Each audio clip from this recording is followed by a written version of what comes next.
Baik Pak, izin sebelumnya memperkenalkan diri. Assalamualaikum warahmatullahi wabarakatuh. Perkenalkan Pak, nama saya Muhammad Rafi Anggia dengan NIM 2022-31089. Pada kesempatan kali ini saya akan membuat video penjelasan untuk menjelaskan soal nomor 2 daripada soal UAS yang Bapak berikan.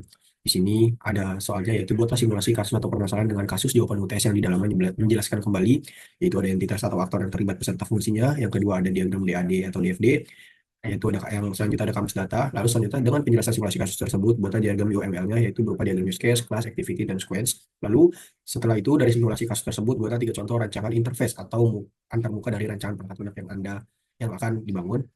Soal terakhir itu dari simulasi kasus tersebut sebutkan dan jelaskan rencana pengujian serta pemeliharaan yang akan dilakukan dan atau direkomendasikan oleh Anda kepada user. Baik Pak, saya izin menjawab dan izin memperlihatkan jawaban daripada soal nomor 2. Baik Pak. Ini adalah judul kasus saya, yaitu seperti UTS kemarin, yaitu pemeriksaan fisik barang ekspor. Yang pertama yaitu ada entitas aktor yang terlibat adalah yang pertama eksportir atau PPJK, yaitu entitas yang bertanggung jawab untuk melakukan proses ekspor dan memberikan perintah kepada pihak yang berwenang untuk melakukan pemeriksaan terhadap barang yang diekspor.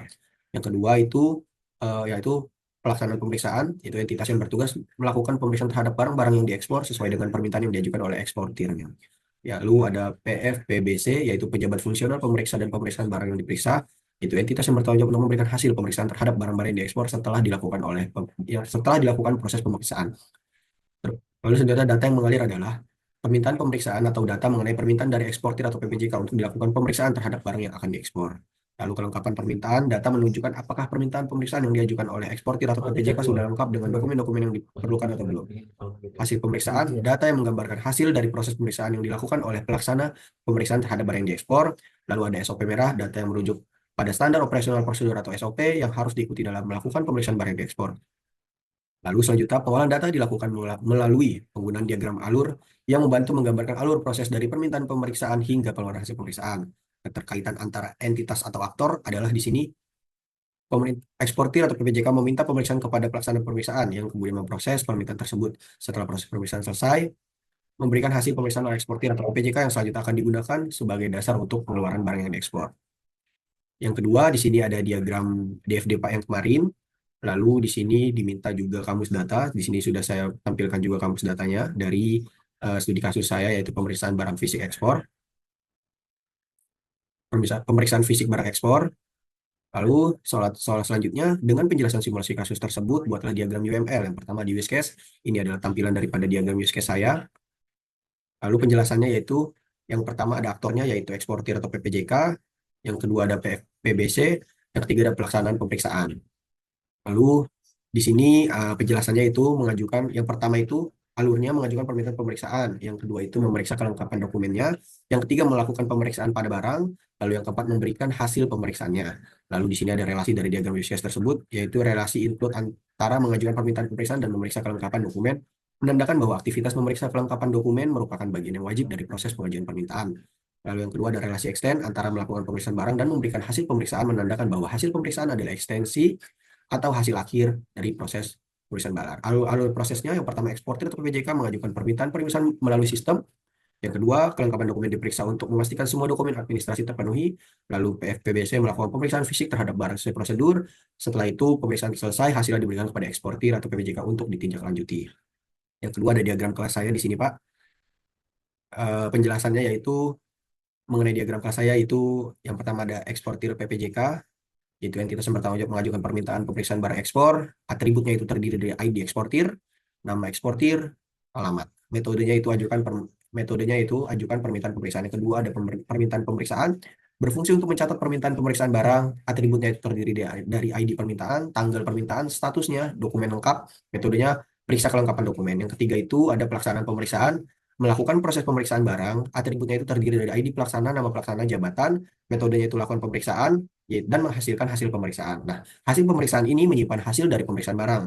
Atribut terdiri dari ID hasil, tanggal pemeriksaan, hasil pemeriksaan. Metodenya buat laporan. Yang terakhir, PFPBC bertanggung jawab untuk memverifikasi dan melaporkan hasil pemeriksaan barang. Atributnya terdiri dari ID PFPBC, nama PFPBC. Metodenya verifikasi hasil dan laporkan hasil pemeriksaannya. Baik, selanjutnya di sini ada relasinya. Eksportir atau PPJK mengajukan ke permintaan pemeriksaan. Nah, lalu selanjutnya permintaan pemeriksaan diproses oleh pelaksanaan pemeriksaan. Selanjutnya pelaksanaan pemeriksaan menghasilkan hasil pemeriksaan. Dan yang terakhir, hasil pemeriksaan dilaporkan ke PFPBC. Yang ketiga ada diagram activity. Nah, ini adalah diagram activity saya. Diagram aktivitas yang ditampilkan menunjukkan alur proses pemeriksaan dalam ekspor barang antara tiga pihak utama, yaitu ada eksportir PPJK, pelaksanaan pemeriksaan, dan PFPBC. Berikut adalah penjelasan singkat dari alur proses saya, yaitu eksportir atau PPJK mengajukan pemerintahan pemeriksaan. Yang kedua, dokumen dicek kelengkapannya. Jika dokumen tidak lengkap, permintaan dikembalikan kembali kepada eksportir atau PPJK. Yang kedua ada pelaksanaan pemeriksaan. Jika dokumen lengkap, pelaksanaan menerima permintaan dan melanjutkan dengan pemeriksaan barang. Hasil pemeriksaan diverifikasi apakah sesuai dengan SOP. Jika sesuai SOP, hasil pemeriksaan dibuat dan dikirim kembali ke eksportir atau PPJK. Jika tidak sesuai SOP, catatan revisi diberikan, kemudian dikembalikan ke eksportir atau PPJK. Yang ketiga ada PFPBC, bertugas menerima dan menindaklanjuti hasil revisi sebelum mengembalikan dokumen. Lalu selanjutnya ada diagram sequence. Ini adalah diagram sequence saya. Diagram sequence ini ditampilkan menggambarkan proses alur komunikasi antara tiga aktor utama, yaitu eksportir atau PPJK, pelaksana pemeriksaan, dan PFPBC dalam konteks pemeriksaan barang untuk keperluan ekspor. Berikut penjelasannya. Yang pertama, eksportir atau PPJK mengirim permintaan pemeriksaan kepada pelaksanaan pemeriksaan. Yang kedua, pelaksanaan pemeriksaan, yaitu menerima dan memeriksa kelengkapan permintaan dari eksportir atau PPJK. Jika permintaan lengkap dalam blok ALT atau permintaan lengkap, melakukan pemeriksaan fisik barang. Lalu serta mengirim hasil pemeriksaan ke PFPBC. Yang ketiga ada PFPBC, yaitu melakukan verifikasi hasil pemeriksaan yang diterima dari pelaksanaan pemeriksaan dan memberikan hasil pemeriksaan yang sudah diverifikasi kembali kepada eksportir atau PPJK. Nah, berikut ada soal selanjutnya yang diberikan di nomor 2. Dari simulasi kasus tersebut, buatlah 3 contoh rancangan interface atau antarmuka dari rancangan perangkat lunak yang akan dibangun. Nah, di sini saya menampilkan eh, eh, contoh rancangan interface atau antarmuka. Di sini saya menggunakan contoh sebagai menggunakan perusahaan PT Harvest Global Niaga. Tampilan yang utama di sini saya menampilkan tampilan login. Tampilan ini digunakan user login ke dalam sistem informasi inventory dengan memasukkan username dan password yang telah dibuat. Lalu yang kedua di sini saya menampilkan halaman home. Untuk halaman home, pengguna akan menemukan menu seperti home, pengguna, user, permintaan order atau PO, transaksi, dan logout. Ini adalah tampilan home saya. Bertuliskan selamat datang di aplikasi Inventor PT Harvest Global Niaga. Tampilan yang ketiga, baik untuk tampilan yang ketiga yaitu tampilan halaman kelola petugas untuk daftar kelola petugas atau daftar pengguna aplikasi. Admin bisa menambahkan petugas. Pada tabel petugas terdapat nomor, ID petugas, nama petugas, username, level, dan tombol action untuk edit dan delete user. Ini adalah tampilannya. Tampilan yang terakhir, ada tampilan halaman kelola barang pada daftar barang yang berisikan tambah barang untuk menambahkan item barang, dan terdapat juga tampilan nama barang yang sudah diinputkan. Baik, itu mungkin contoh halaman interface-nya. Selanjutnya, eh, ada soal yang terakhir. Dari simulasi kasus tersebut, sebutkan dan jelaskan rencana pengujian serta pemeliharaan yang akan dilakukan atau direkomendasikan oleh Anda kepada user. Baik, di sini yang akan saya rekomendasikan, yang pertama untuk rencana pengujiannya. Pengujian dilakukan untuk memastikan bahwa sistem pemeriksaan fisik barang ekspor berjalan sesuai dengan spesifikasi proses bisnis yang diharapkan.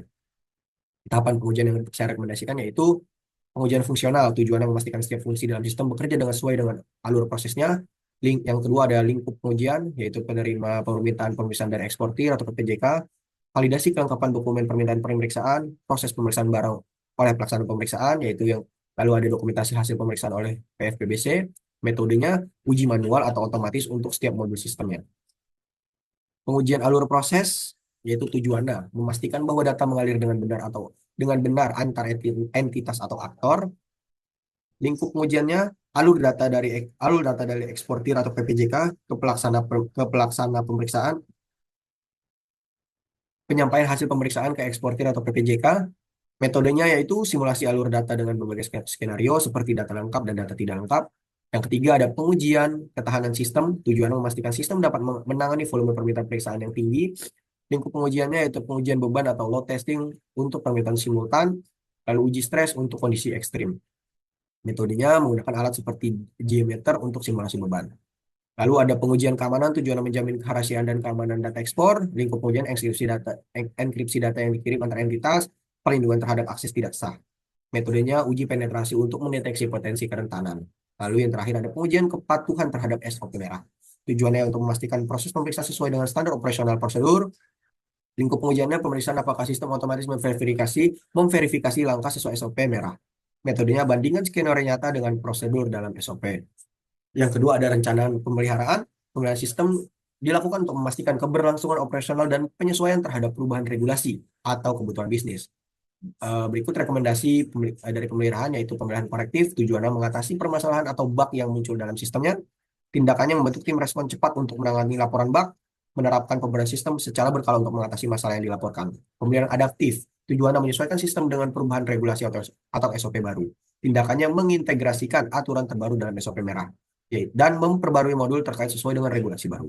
Yang ketiga ada pemeliharaan preventif, tujuannya itu mencegah potensi masalah sebelum terjadi. Lalu tindakannya yaitu melakukan pemeriksaan berkala pada integritas data dan performa sistem, memastikan backup data dilakukan secara rutin untuk mencegah kehilangan informasi penting. Dan yang keempat, pemeliharaan perfeksionis, yaitu tujuannya meningkatkan efisiensi dan pengalaman pengguna. Tindakannya yang dilakukan yaitu meningkatkan antarmuka pengguna atau UI dan pengalaman pengguna atau UX, optimasi kecepatan sistem dalam menangani permintaan besar. Baik Pak, mungkin cukup sekian penjelasan dari nomor 2 untuk soal UAS saya. Kurang lebihnya mohon dimaafkan Pak. Selamat malam. Assalamualaikum warahmatullahi wabarakatuh.